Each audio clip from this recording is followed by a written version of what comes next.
Kelly has arranged to meet historian Tim Orr at the DeKalb History Center. She's searching for information on the battle that Isaiah fought in and what happened to him after he was taken prisoner.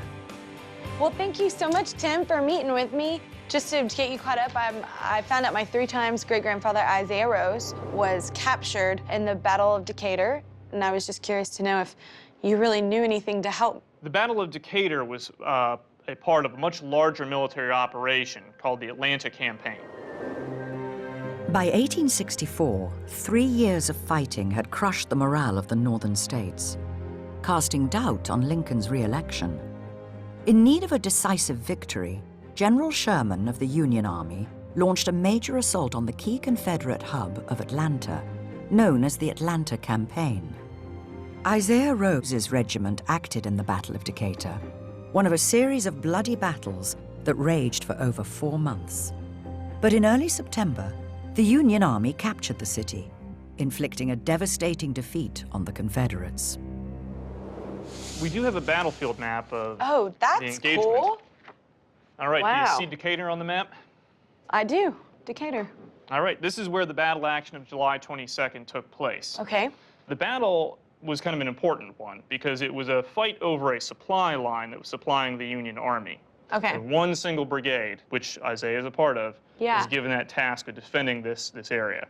He was 6 miles away from the front at this point. He Yeah. thought it was light duty, but in fact, the Confederates kind of proved him and his comrades wrong. On the afternoon of July 22nd, sent a force of cavalry, the horsemen of their army, several thousand, in fact, from the city around south, and they came up behind the Union lines, and there the Confederates came out of the woods, encircled them, and it was probably no contest there. The Union soldiers either had to retreat or surrender.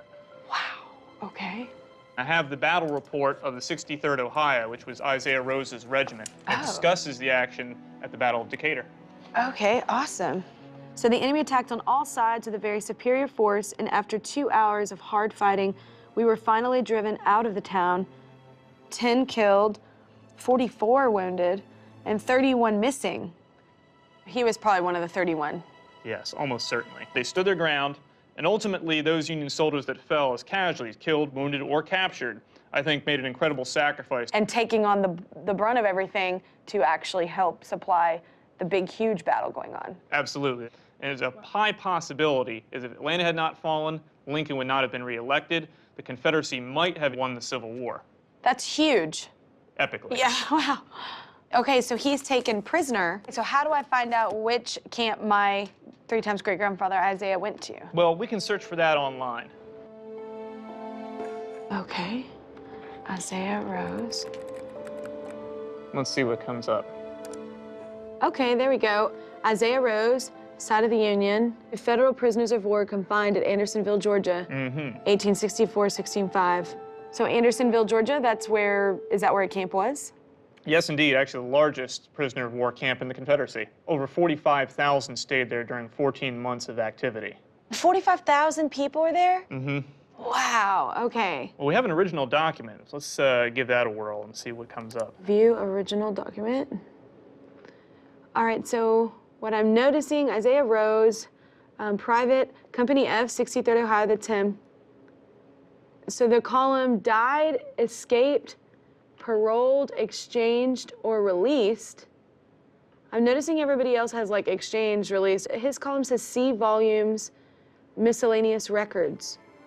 How do you find out what happened or what those miscellaneous records are? I'll tell you what, I'll remain here and see what I can find as to the rest of his military career. Okay. I think you might want to go to Andersonville, which is a National Historic Site, and see if you can determine a little bit about his prison experience. Yeah. Well, all right. Well, I'll see you soon. I love that Tim told me the unsung story, you know, for the Battle of Decatur. You know, I grew up playing basketball and sports and everything, and I think that everybody always remembers the Michael Jordans, but nobody remembers the people passing the ball.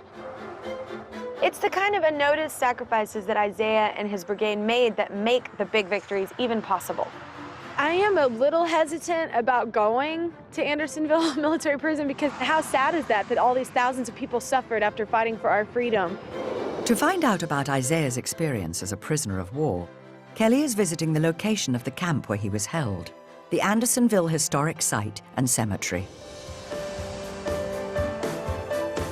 Today, most of the camp's original structures are gone, but park ranger Chris Barr is here to tell Kelly what the camp looked like when Isaiah was a prisoner. Hello, I'm Kelly. Hey, I'm Chris. I've been looking into my 3 times great-grandfather, Isaiah Rose, and he was taken to here, Andersonville prison. I was just curious, what does that mean? Like, what are the conditions of a military prison in the Civil War? Well, I'd be happy to help you out with all of that, because this would have been the main entry point for most prisoners coming in here. And our gates are reconstructed on the original spot. So, but if you'd like, let's maybe walk through the very gates that he did, and let's yes, sir. Explore this place. All right.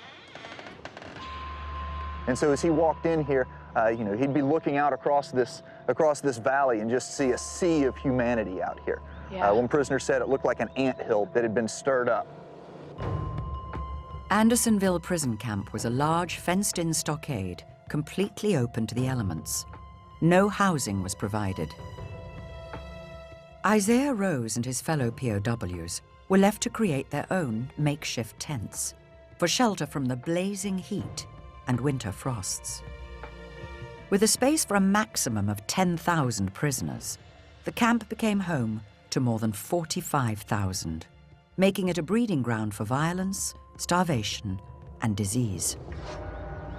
The Confederate military prison policy was simply open the gates, turn the prisoners in, close the gates, and you're on your own on the inside. Oh my gosh. Kelly, I have a first-person account from a prisoner named Robert H. Kellogg, and this is his description of what the place looked like when he arrived in May of 1864.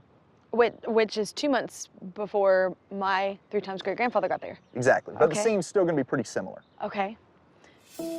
As we entered the place, a spectacle met our eyes that almost froze our blood with horror. Before us were forms that had once been active and erect, stalwart men, now nothing but mere walking skeletons covered with filth and vermin.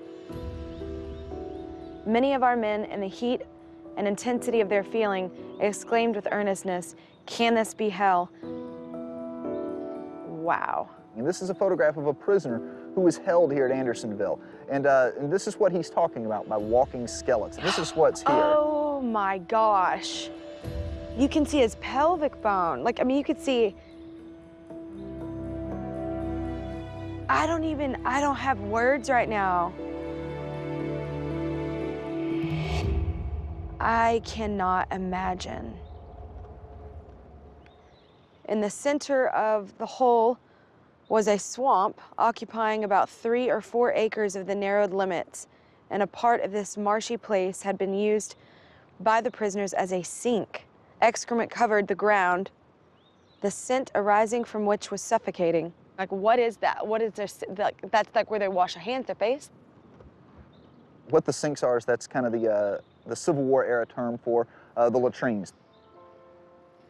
They're using the restroom at the downstream end of the creek, and then of course on the upstream end of the creek is where they're having to get their drinking water from.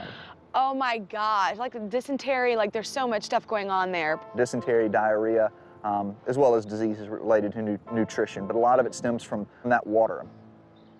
Of the 45,000 men that walked through those gates you came through, just under 13,000 of them died here. They're making this really the deadliest place in the Civil War. Obviously I'm here, so I know Isaiah survived this, but what happened, like whenever the war ended, like how they just opened the doors and people left, or like how did that happen? If you just take a second and tell me what that document says across the top there. Record of escaped prisoners of war, USA. Of escaped? Wait, Isaiah Rose. Oh my gosh, he escaped.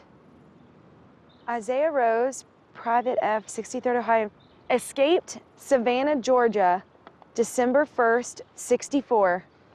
Okay, I don't get it. Why does it all of a sudden mention Savannah? In all likelihood, what happened was he escaped in transit to another prison. They had started to evacuate prisoners to other places around, and Savannah was one of the places that they were taking prisoners to. Like, where did he go? Like, if he escaped, like, what happens afterwards? And the circumstances of his escape, we don't know. For all we know, he joined up with runaway slaves. For all we know, he hid in the swamp somewhere. We just don't know. All right, well, I guess that means I need to go back to Tim Moore in Atlanta. Thank you so much for all of this. This has been incredible. Thank you for visiting with us today. All right, have a good one. You too.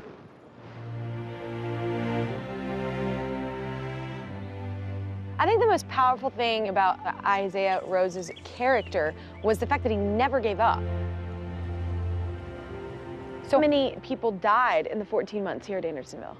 Still, he persevered and he pushed through and survived this horrible circumstance.